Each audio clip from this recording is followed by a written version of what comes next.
Le Centurion, sur laquelle on travaille depuis un an. Et voilà, c'est un projet qui est un peu l'aboutissement de toute l'histoire de cette maison d'édition qui est née il y a 4 ans. Et pour le lancement de laquelle on avait fait un événement pas très loin, puisque c'était dans la rue de la Sorbonne, dans des locaux qu'on nous avait prêtés là-bas. Donc voilà, on a fait juste un saut de puce de 200 mètres en 4 ans. Voilà, et ça a représenté évidemment pas mal de travail et ça a donné lieu à quelques beaux fruits dont certains auteurs peuvent témoigner ici. Je voulais juste dire un mot pour remercier l'équipe des Petits Platons, l'âme des Petits Platons, Aurore qui me suit, me supporte, me choigne depuis maintenant plus de 3 ans, et Julie qui continue son stage avec nous. Voilà, et qui a démontré des qualités de déménageuse tout à fait insoupçonnées. On commence en poésie, puisqu'on est rentré dans le temps de l'Avent, comme vous le savez, par un poème qui a été écrit par Claude-Henri Roquet, ici présent, au sein du recueil que nous venons de publier au Centurion, qui s'appelle Ennio Tempore, Méditation de Noël. Et donc c'est un poème qui s'appelle Noël du Royaume. Voilà. Bien, je vous remercie de me donner l'occasion de vous le lire, mais non sans d'abord vous remercier, et toute l'équipe que je dois aussi remercier, parce que vous êtes non seulement un éditeur accueillant, mais qu'est-ce qu'on va dire, suscitateur, enfin. Voilà, on s'est rencontrés il n'y a pas si longtemps pour parler de ceci et de cela, et si le Bruegel a pris cette forme, je ne parle pas seulement de la belle forme matérielle, enfin, à quoi vous avez beaucoup travaillé, mais sa forme définitive, provisoirement définitive, c'est par une idée qui vous a fait un bon daimon. Voilà, je vous le dis, avant de lire ce poème, de ce livre aussi que vous avez en partie suscité comme ça, sa forme distincte. Voilà, merci. Et merci à toutes. Ce poème s'intitule Noël du Royaume. L'Empire avait la forme de Babel. Il pesait sur la terre comme une meule, et la terre étouffait sous le poids de la roue, de cette pierre écrasante, l'Empire. Elle souffrait dans la tenaille et le carcan. Malgré les dieux, l'humanité se sentait seule. Il lui manquait un père, un ami, dans le ciel. Il nous manquait un fils plus humain que nous-mêmes. Il nous manquait une parole, son mystère.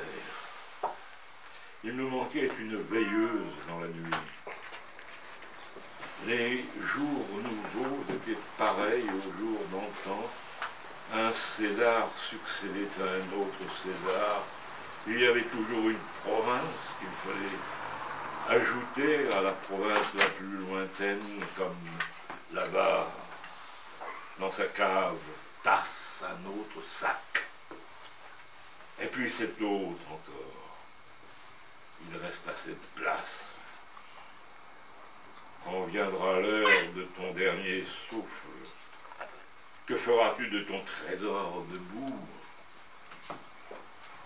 Les forgerons forgeaient plus de cuirasses que de socs, et les charrons fabriquaient plus de chars que de charrettes, et de charrettes pour les moissons et les noces. Le champ donnait du fruit ou bien n'en donnait pas. En venait la famine chez les paysans. Ils s'enrôlaient soldats sous le casque et l'épée. S'il faut tuer pour vivre, nous tuerons comme à la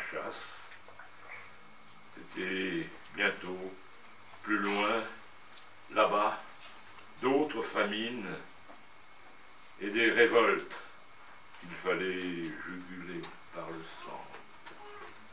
La conquête et la guerre étaient la loi du monde.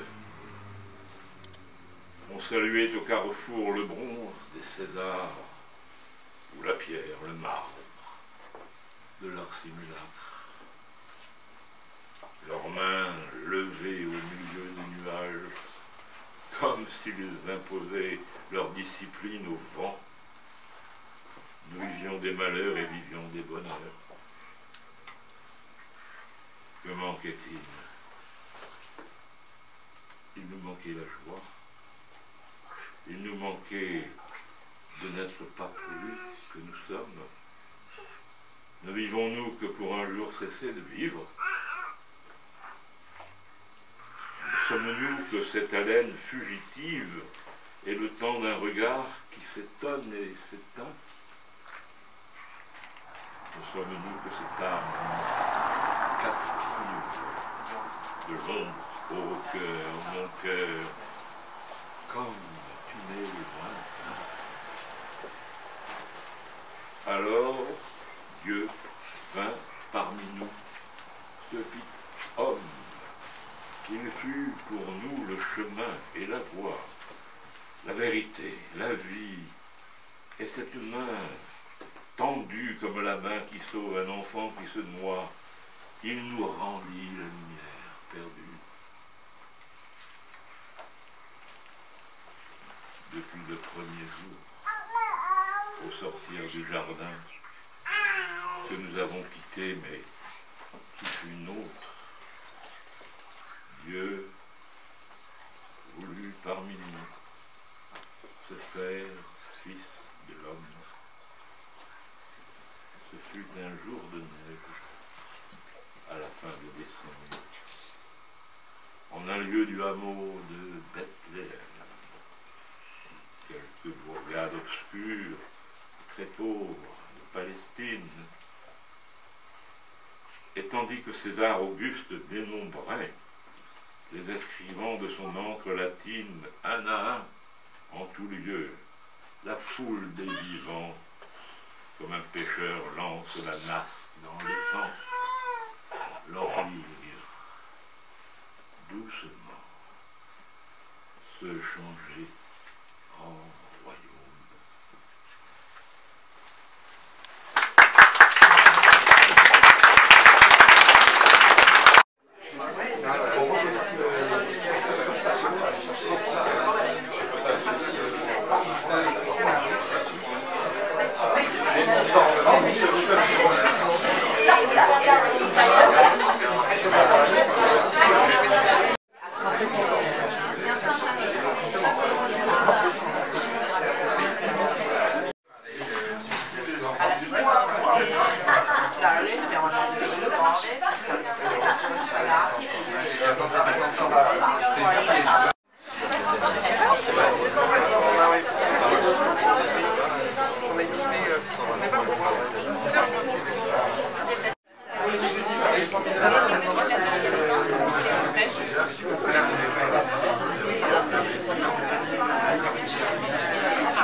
Très bien, merci à vous.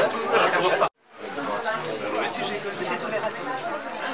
Ça veut vraiment être... Il y a quelques libations et donc je voulais juste faire une précision.